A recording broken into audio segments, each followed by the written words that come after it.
Sige mama, ako. Patawa mo na. Pilit mo na. Patayin mo, Ting. Patawad. Ikaw!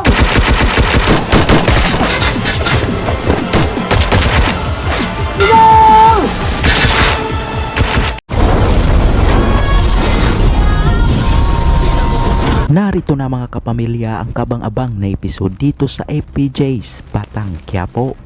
Nanginginig na sa kaba ang mga gerero sa mga susunod na posibleng mangyayari sa kinahaharap nila. Samantalang hindi tatantanan ng NAC na pinangunahan ni Commissioner Medina hanggat hindi mapatalsik ang mga gerero ay hindi siya titigil na ipaglaban nila ang katotohanan na ang dapat may luklok sa pwesto ay si Tanggol Montenegro. Walang tigil na pinahirapan ni Rigor ang mga kaibigan ni Tanggol na sinisiguro ni Rigor na maririnig ni Tanggol ang kanilang pagdurusa.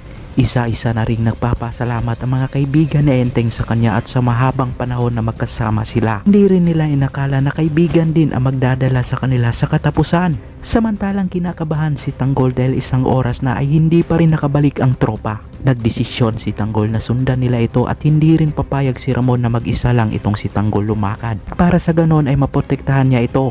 Napaluhod na lang sa harapan ni Rigor si Enteng at nagmamakaawa itong itigil na nila ang pagpapahirap sa kanyang mga kaibigan.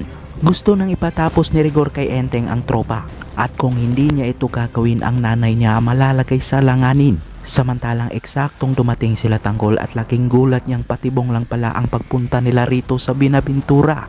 Naubos ang mga kasama ni Rigor habang siya naman ay gumagawa ng paraan para makatakas kay Tanggol at Ramon. Sa inyong palagay, nakaligtas kaya ang tropa ni Tanggol? Kung oo, i-like at subscribe. Salamat po sa inyong panonood.